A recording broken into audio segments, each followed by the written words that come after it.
The topic today specifically is about the design considerations when you're designing a baseball game. I'll use the term game or simulation or sim interchangeably as we go. I mostly focus on card and dice games, but a lot of these concepts apply to computerized games as well. So what I'm going to try to go through today, and I'm going to try to calibrate the time here. I'll give you a little bit about my background, and then kind of the scope of the topic.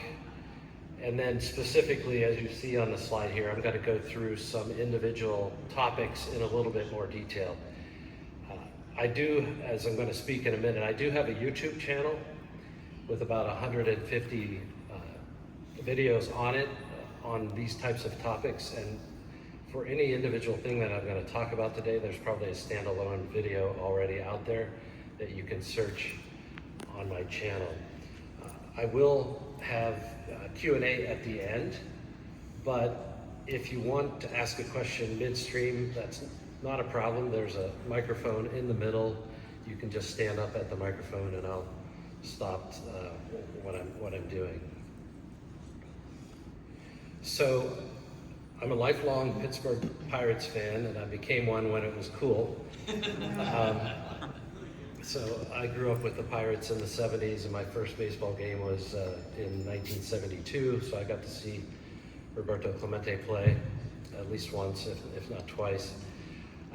In my work life, I was a finance executive at a Fortune 500 company for most of my career.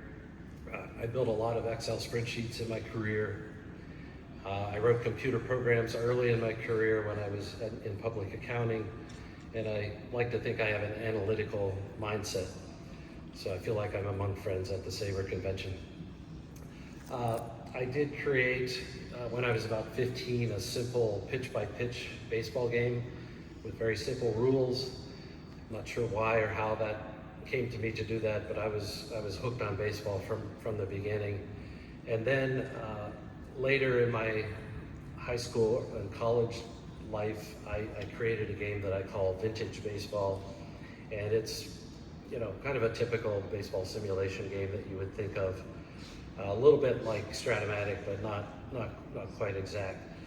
And then I graduated from college, I got married, I had kids, and I put the box with all my baseball stuff away. And then when I retired from my day job, I was moving and trying to downsize some stuff, and I found the box that had my original game and all my analysis in it. And I like to say I opened Pandora's box, because as soon as I opened it, I was rekindled my interest in this whole hobby in this game, and I started adding more teams to my game, and then I discovered YouTube, and then I discovered that there are all these other games out there. And so for the last 4 years, I would say much of every hour of every day is spent thinking about these types of games. And in the process, I discovered there were a lot of vintage games that I had never known about. And I joined some Facebook groups related to these. I saw a bunch of YouTube videos related to these vintage games. And I realized a lot of these games were only out and available for maybe 2-3 years, 2-3 seasons. But I also learned that people had a great interest in these games from a nostalgic standpoint, and they would like to be able to play these games with, say, the 25 Dodgers, or the 1991 Pirates, or whoever, but play them on the platform that existed back, say, in the 70s. So that got me into reverse engineering some of these games. Sports Illustrated Baseball was one. Many other people have reverse engineered that already, but I did dive in and tweak some of the formulas, and there's actually a Facebook group for the SI baseball game that you can go, and between myself and a friend, we've published many historical seasons from the 50s and 60s and 70s that you can play on the classic Sports Illustrated platform with the colorful 8.5 by 11 charts.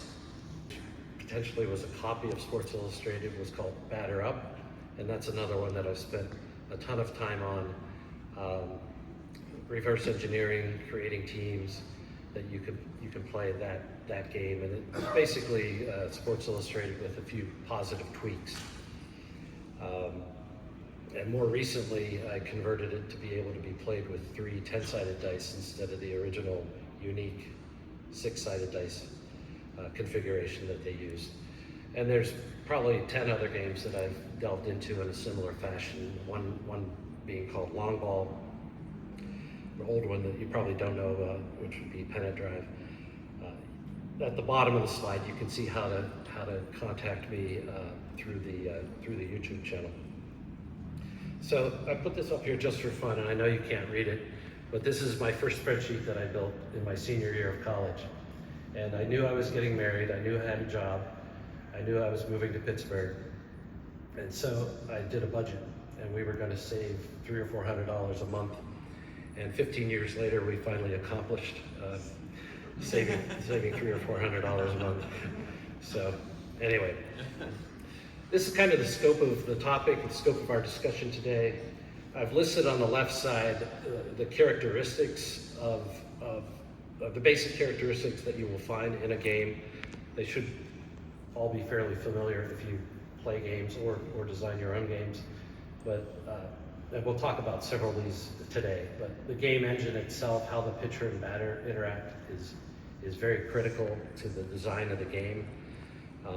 What you're going to use to activate the results and how you're going to deliver the results are important. Interesting topic for me is how the pitcher is going to influence the results. Base stealing ratings that you need to assign, and sometimes they're simple single ratings, and sometimes there's a jump rating or what have you, or maybe a pitcher hold rating. And then often, but not always, there's a separate base running rating for advancing on the base paths. And I'm not going to read every one, but you can see kind of the basic characteristics that you need for any game. And the list is long, and this is not a complete list, by the way. And then on the right, I've kind of listed out some what I call special considerations, and a lot of it is about game flow and how many decisions the manager gets to make. Which can be most useful when you're playing head-to-head with somebody, but sometimes even in a solitaire gaming environment, you need to figure out what's the right balance of decisions that the manager has to make, and is there an auto manager for the team that you're playing against if you're doing solo. Left-right splits and splits in general we're going to talk about, and actually almost everything on the right side of the slide here I have a slide in this presentation for. So. Maybe the only one I'm not going to talk about much is cross-era normalization. And a lot of these games are best played within the same era, but a lot of times you might want to play the 1927 Yankees against the 2025 Yankees and see how they would do. Well, they're two different eras, the data is different, the game is different, so how do you normalize that in any way so that it's a fairer comparison. So I usually end with this slide, but I put it up front. The game designer has a lot of things to balance, and I call them trade-offs, but the game needs to be realistic. I think it needs to be mathematically accurate, however you define that. But it needs to be a game. It needs to flow, it needs to be fun. And so how do you balance and trade off a lot of these things? Like, to make it more accurate, does it have to be more complex? Or to make it more realistic, does it have to be more complex? But if it's more complex, is it less fun to play? Things like that. And so I have a takeaway box at the bottom. It says, math is the foundation, but it's a game, not a science project. And that's really a reminder to me more than to you. So the core game engine. I have a book in my library called Curveball, and it's about baseball statistics. And they have a chapter at the beginning where they talk about the different types of game categories or game engine categories. And I've tried to borrow those to list out here, and we'll dive into these in a little bit more detail. No game conveniently fits into any one of these categories. They all have their own unique things, but the first one, which many of you are probably familiar with, is 50-50, which is what you get with Strat-o-Matic. It's what you got with the vintage game Long Ball. And these 50-50 games can be pure 50-50 games where it's binary. Either the pitcher's going to control the plate appearance, the batter's going to control the plate appearance.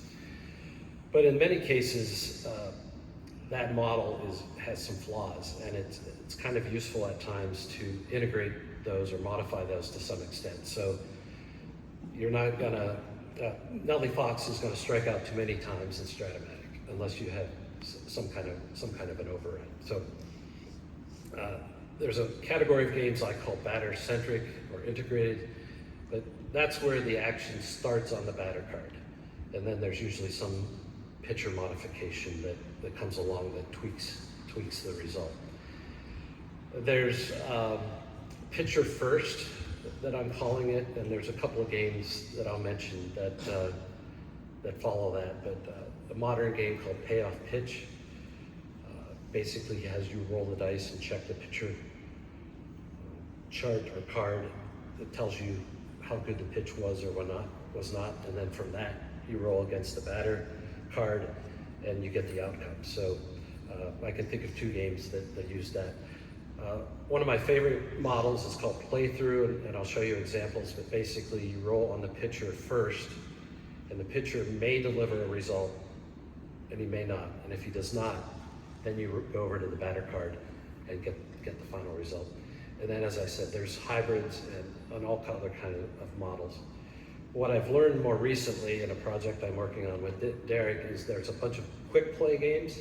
So maybe you're doing a replay of a season and you want to play every game for your team, but the other games you really don't want to play. So you can either take the results of those games as they occurred, or you can use one of these quick play games to add a little variability into it, and anywhere from like 5 to 10 minutes you have a result, and you may have some backfill of statistics for the individual players, you may not. I borrowed the takeaway from another SABR presentation I watched in about 6 months ago. All these game engines, all these simulations are really mathematical models when you think about it. And the takeaway is all models are wrong, but some are useful. And I thought that was very appropriate to the topic.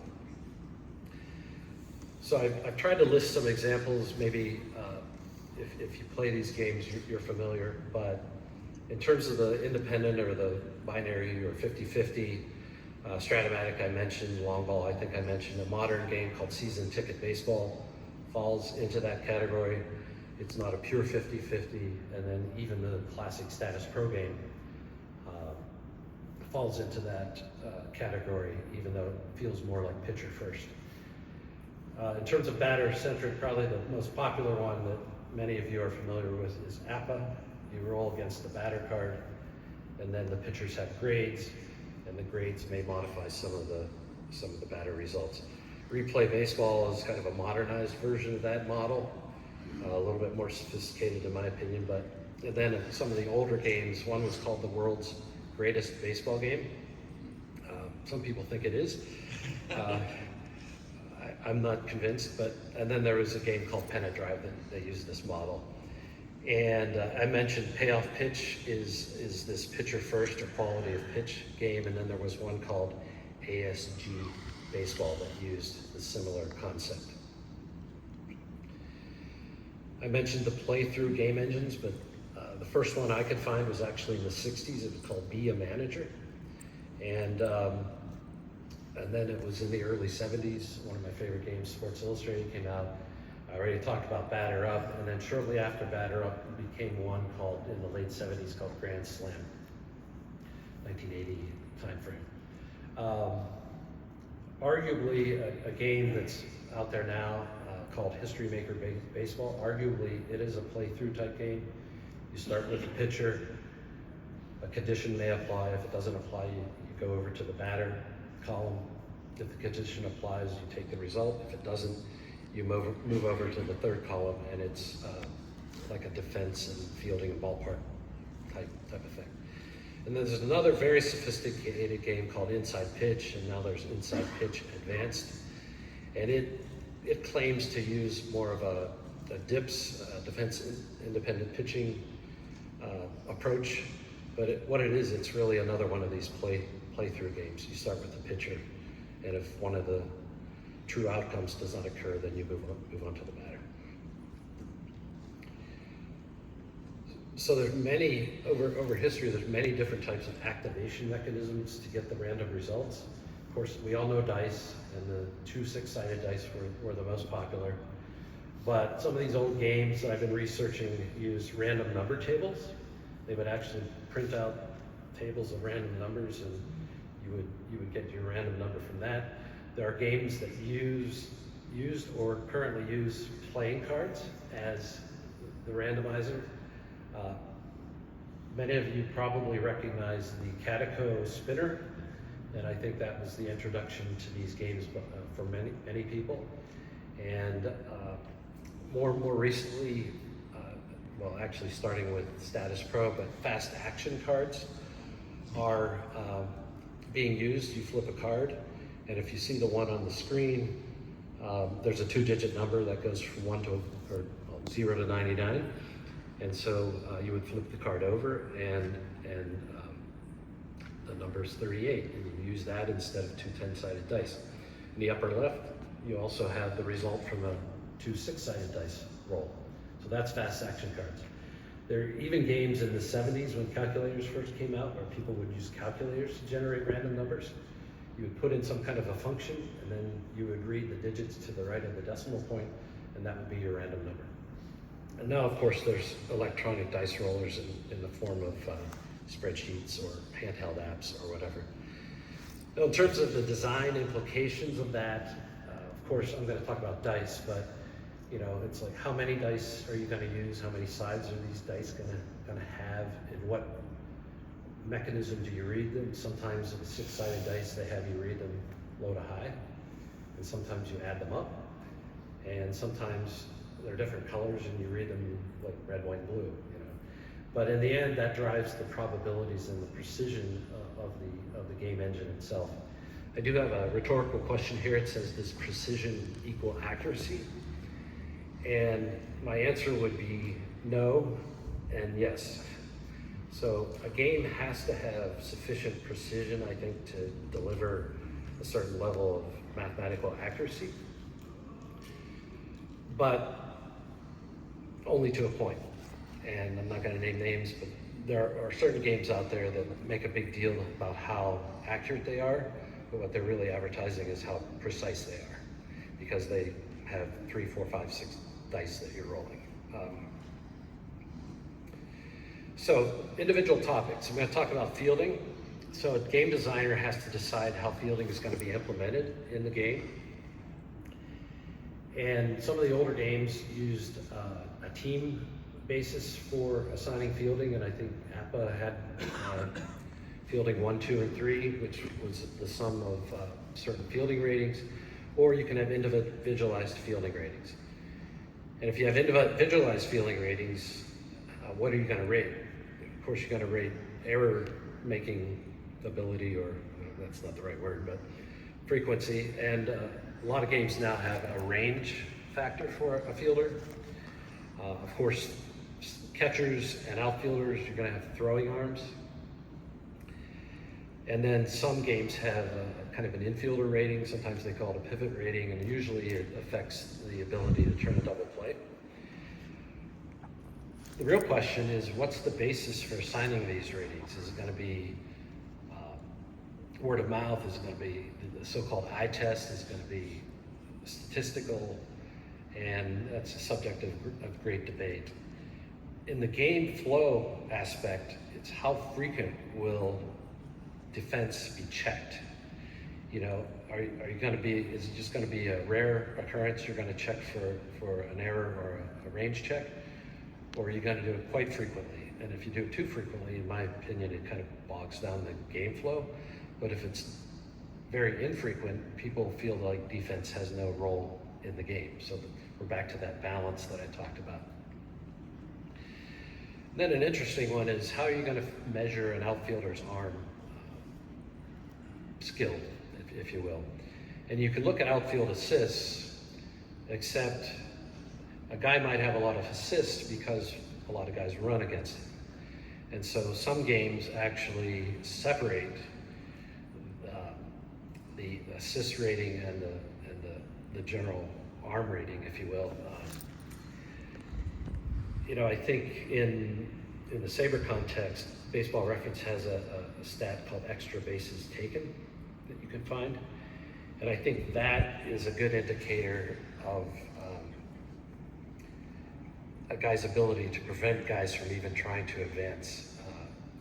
And then you can use the assist ratings as well to determine when the guy does take the extra base or try, is he going to be out? Is he going to be out?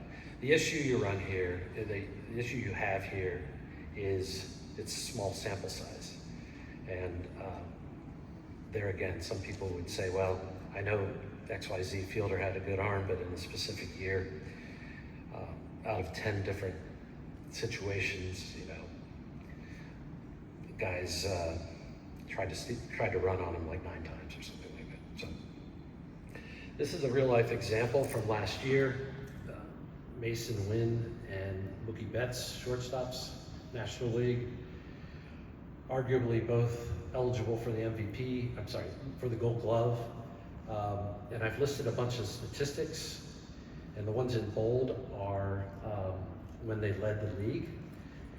And Mason Wynn led the league in fielding percentage. He had a .994 fielding percentage, which as a shortstop is quite incredible. But Mookie Betts was above the league average as well. There's a range factor per 9 stat. Mason Wynn was better in that. Betts was actually slightly below the league average. There's a stat which I think is called total zone rating, but it's abbreviated RTOT. Mookie Betts far exceeded Mason Wynn on that metric.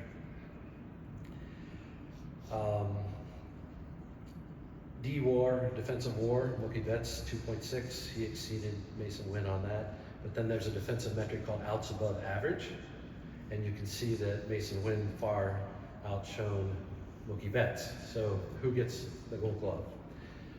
I have no real opinion, but they did give it to Mason Wynn, and it's probably deserving. In terms of Strat-o-Matic baseball, they have 2 defensive ratings in their game, and one is more or less a range rating, and they gave that to Mason Wynn. He got a 1, which is the best, and Mookie Betts got a 2.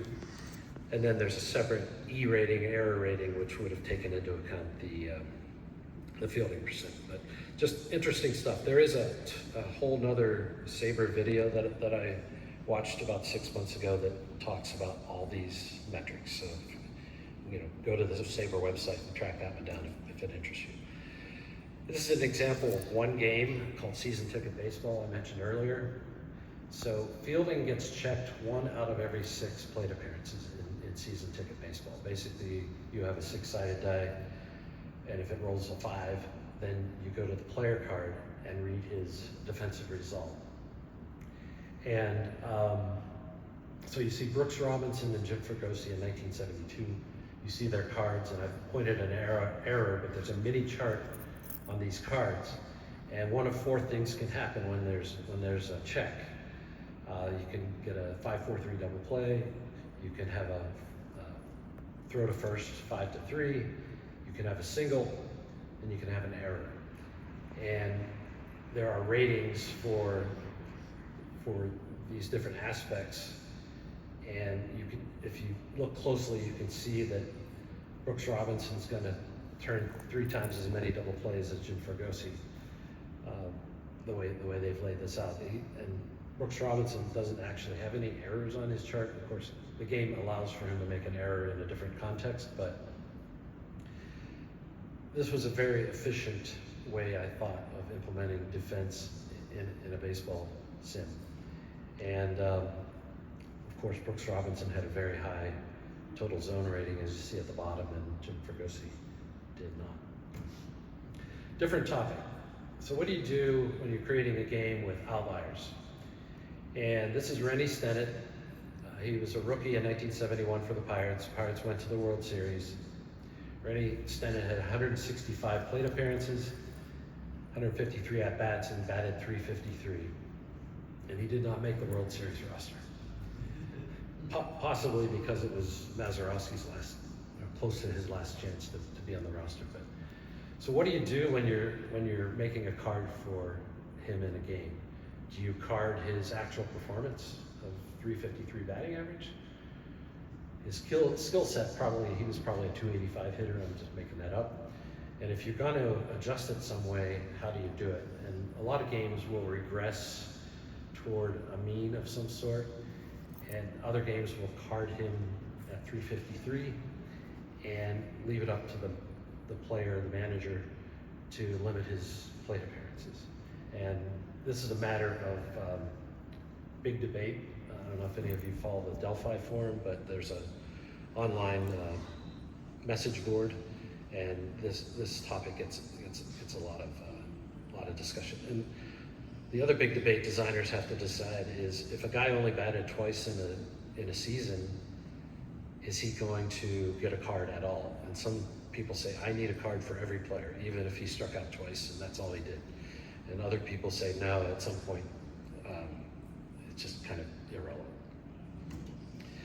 Remote events. So I listed a couple of remote events here. One is Bartolo Colon's home run. And another one is, I think it was the Texas Rangers, where Toby Harrah and maybe it was Bump Wills, I'm not sure, hit back-to-back inside the mark home runs. So should that be allowed to happen in a game? If a guy didn't hit any home runs in a season, should he be able to hit a home run in the game? And what I like to do when I'm designing cards and reverse engineering games is allow for some remote chance of that happening, even if it's 1 in a 10,000 chance or whatever. But other people have a different view. Like, for example, Strat-o-Matic players don't like it when a guy who hit no triples gets a triple passed over from the pitcher side of the card, or from the pitcher card. And sometimes they kind of make homebrew turn that into a double or what have you. But those are just some of the design considerations as it relates to remote events. Splits are a big deal.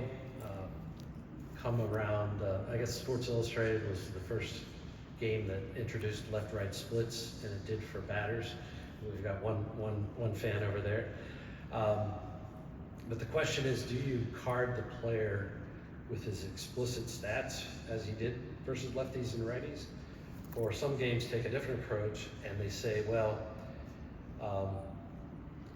I'm just going to use a generic adjustment for left-right splits. And I guess the philosophy there is that, particularly if a guy had what they call reverse splits, where you say you have a left-hand batter who is better against a left-hand pitcher versus a right-hand pitcher, they treat that as an anomaly, and so they don't card him the way it actually occurred. So other games have different kind of splits. For example, it could be performance when bases are empty versus men are on base, or maybe specifically when runners are in scoring position. Some of the games do that with what's called a clutch rating, and I know there's a big debate whether clutch is a skill or not, and we're not going to debate that today. Some games use a home and away rating, which can be very interesting. Some games adjust the pitcher's performance based on the number of times through the order that has occurred. But interestingly, not every pitcher is better early. Some are better late. And so if that's the case, do you card it as occurred, or do you use the conventional setup? And then, as I said, Sports Illustrated had batter-only splits. Same with payoff pitch. The modern game only has batter-only pitch splits. Some may have pitchers only, and so on. The more you split the data, the more you're going to have a small sample size issue. And then you get back to the previous slide and what I talked about.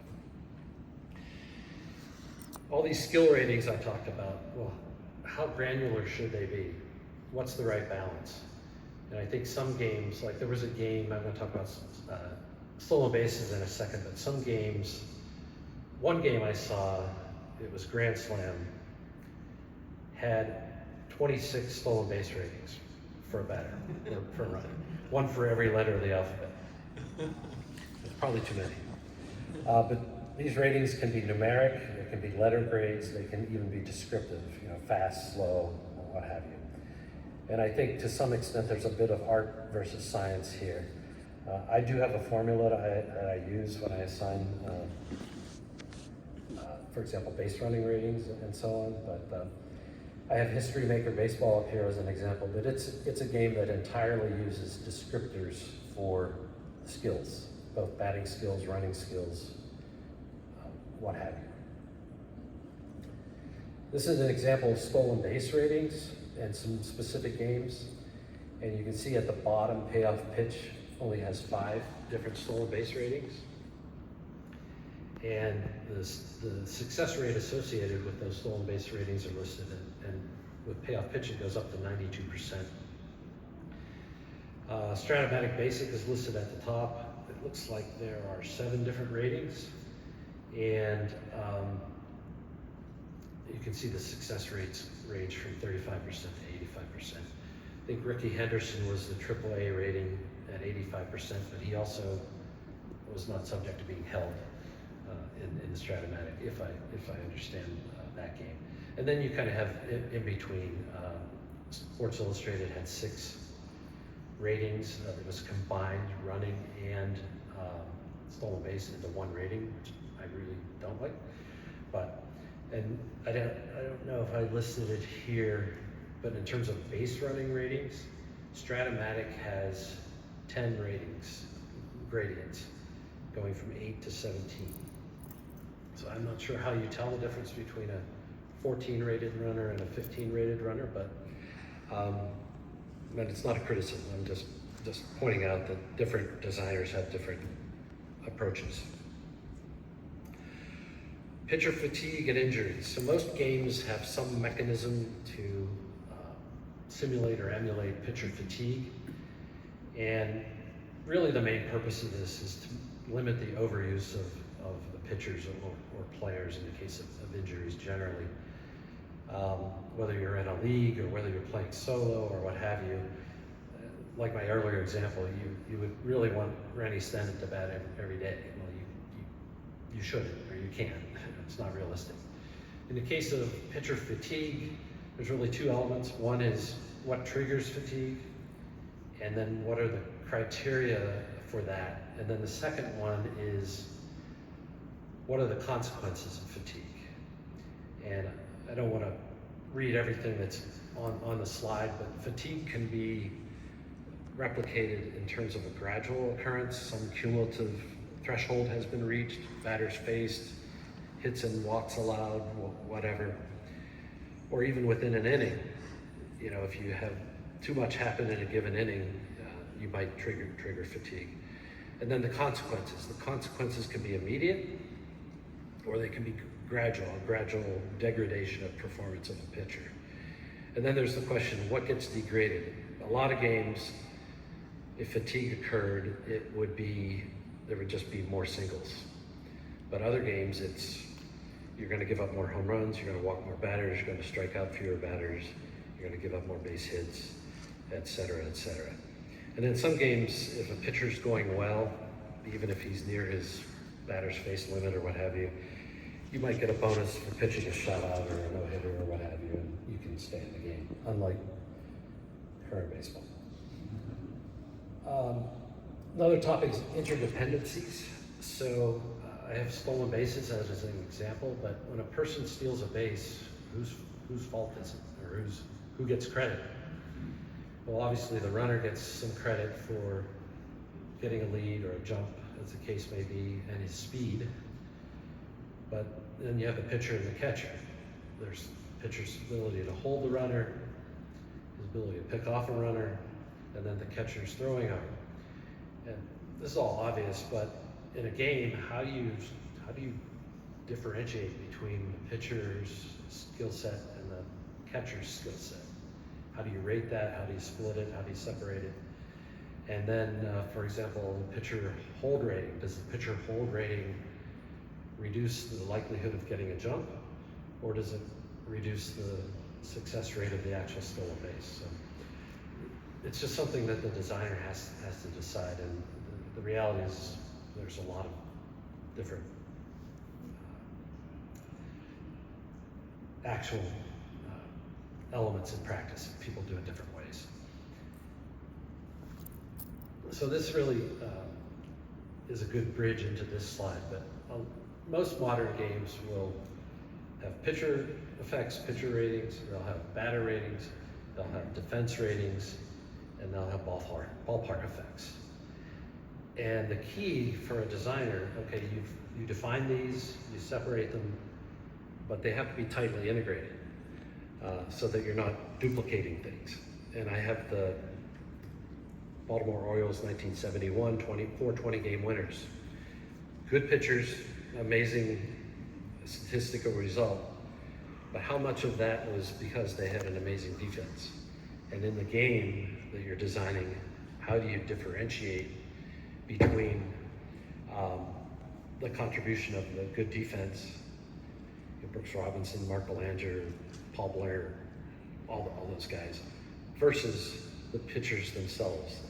And I think there are different degrees of weighting that occur when people are designing cards for games and designing the engine. Speaking of ballpark effects, games typically have had home run frequency as the main thing that you're going to calibrate as it relates to ballpark effects. And but that's not the extent of it. Many games measure the foul territory of a ballpark, and certain foul outs will be caught more often in some parks and less in others. Some games try to introduce a more generic home field advantage. Some games have the ballpark affect the defense itself, and that could be a matter of the surface that the game's being played on, or maybe a ball is more likely to skip into the gap and hit the wall if you're playing on artificial turf in the 1970s. Maybe you're going to have more triples in Phillips Field because the deepest part of the park is 457 feet. And I know of at least one game that influences the rate of strikeouts and walks depending on the ballpark. If I have a pet peeve about ballpark effects, is a lot of games, the dimensions of the park don't change, but the ballpark effects change year to year. And I can't get my head around that. But I think the reality is a lot of it is statistics based, and from year to year the stats change. And maybe the wind blew in at Wrigley one year and blew out the next year, so fair enough. I think this is the last slide before we do questions, but obviously sabermetrics, we're here at a SABR convention, but how are sabermetrics affecting game design?